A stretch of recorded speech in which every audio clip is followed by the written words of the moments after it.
Hello. Hi there. David J. Phifer here. And today I just wanted to go over a few things with you about identity. If you look at most powerful people or influential people, they all have powerful identities, don't they? And I want to go over 7 keys that could help you develop a very powerful and empowering identity. One is consistency. Consistency. When you do something over and over and over again, it becomes habit. And habit becomes who you are. I had a friend ask me once, Dave, do you play chess? And he expected simply yes or no. And I said, well, I played chess yesterday, but I have no plans on playing it tomorrow. And he was totally baffled. Well, I can give him a yes or no, because playing chess was not something that I do consistently. If I ask you, do you drive? What are you going to say? Yes, more likely. Unless you're living on horseback in some third world country, you're going to say yes. Why? Because you did it yesterday. You did it today. And you're going to do it tomorrow. It's consistent within your weekly routine and your yearly routine. It's consistent. It's part of who you are. And things that you do consistently becomes a part of you. It becomes what you identify with, doesn't it? If you go to school for a year, 2 years, 4 years, 5 years, you say you're a student. Why? Because you went to school yesterday, you went to school today, and you're going to school tomorrow. It's a part of who you are at this moment. It's a part of your identity. What you do consistently becomes who you are. So choose what you do consciously. Don't let your habits form you, and you form your habits. What you do consistently becomes who you are. 2, the second key is having standards. What does this mean, having standards? Having standards in everything you do. Having standards with yourself, and having standards for the kind of people you associate with your life. You know, most people, they just happen to hang around people because they're there, don't they? You don't know why you chose your friends. They're just there. Do you have standards for the kind of people you associate with? Do you have standards for yourself? Do you have standards for the people who you date? Or do you just date somebody because, oh, he is so nice to me? No, you have nothing in common. The fact is, you have no standard for yourself. Develop some standards about who you are and what you're willing to accept in your life. And your standards come from your values. You have to know what you value. What are your levels of value? I'd recommend this. Take about 10 sheets of little tiny strips of paper, put on different values. Put on integrity, spirituality, learning, whatever kind of value you can think of. And then start picking them.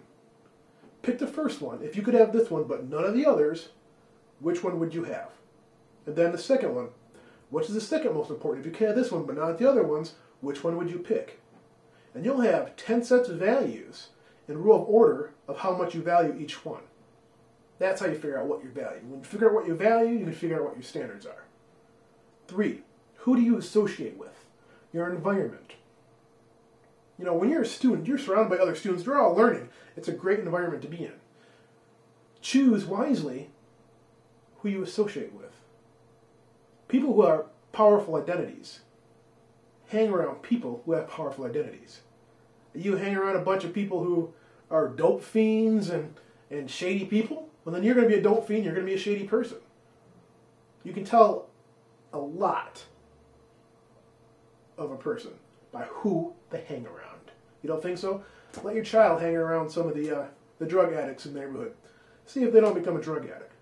Association is everything. Choose consciously who you hang around. But Dave, there's no good people to hang around. I don't know anybody who I really like. Then be alone. Being alone and growing yourself is much more powerful than hanging around a bunch of people who are below your level. A lot of people, they hang around people at their level below because it makes them feel good about who they are. They're a little god inside a little bubble because they hang around a bunch of people who are worse off than them. No, stretch yourself. Hang around people who are at your level and above. Period. 4, decision making. How do you make decisions? Can you make decisions? People with powerful identities, they know how to make a decision. Now, if you have an important decision to make, yes, you can ask a few people. Ask them. But people who have powerful identities, they are usually quick to make decisions and slow to change them. And most people, they make emotional decisions. And what I mean by this is, oh, they buy a pair of shoes in the store, in the mall, and they come back and they justify it. Well, why they buy the pair of shoes? They're trying to pay off debt, and they have 20 other shoes, but why they buy shoes? Because of an emotional decision. You were emotionally charged at that moment. And you made an emotional purchase, so you come back and you justify it with rationale, with reasons, with logic. But that's not why you did it, right? You buy them because, oh my God, they look so good on the shelf. You come back and you say, oh, I bought them because, oh, I need new shoes, because I'm going to a business function, because whatever. You justify it by logic. But that's not why you really bought them. You bought them because you were emotional. Emotion is not how you make decisions. Most people let emotion be the reason why they make decisions. They let the reason be their steering wheel. They say, oh, I'm going this way, oh, I'm going this way. Emotion should never be your steering wheel. It's your fuel. Emotion, when you make decisions, is your fuel. Is this the right decision for me? And then you make it because you're inspired to do so. Emotion is pushing you forward. But you make it based off what is right for you. Rationale. The emotion is just a fuel, never the steering wheel. Remember that. That's how you make a decision. 5, expansion and growth. If you have a powerful identity, growth is going to be a very powerful value for you. It's going to be very high on that list of values, isn't it? Growth and expanding yourself, expansion, reaching out, learning new skill sets, growing who you are.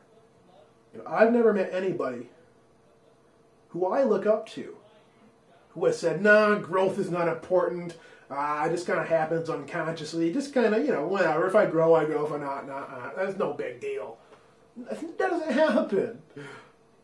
People who are progressive people who are moving their lives in the direction that they want, people who are influential, people who have character, grow themselves, period. It's a value for them. 6, action.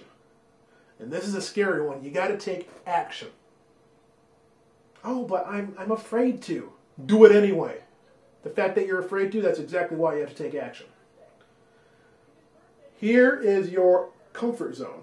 Dave, I'm not comfortable doing that. Here's the line. Here is life. Life is lived on the other side of your comfort zone. You must cross over and do things that are uncomfortable for you. If you're an introvert and talking to people kind of scares you, the next time you're at the bank, next time you're at the grocery store, start talking to people. Blab it up. Say, oh my God, I love that suit. That's an awesome shirt. I love that tie. Excuse me, do you know what time it is? I don't know what time it is. Anything. Just random stuff. Just start talking to people if you're an introvert. Cause yourself to be uncomfortable. When I'm inspired to do something, I am excited if I'm afraid to do it. And that's why I do it. And 7 is awareness. Be aware of why you do what you do. Why you do what you do, knowing why, is more important than what you do. If you tie your left shoe first and then your right shoe, you're doing it unconsciously. You don't even know where you're doing it.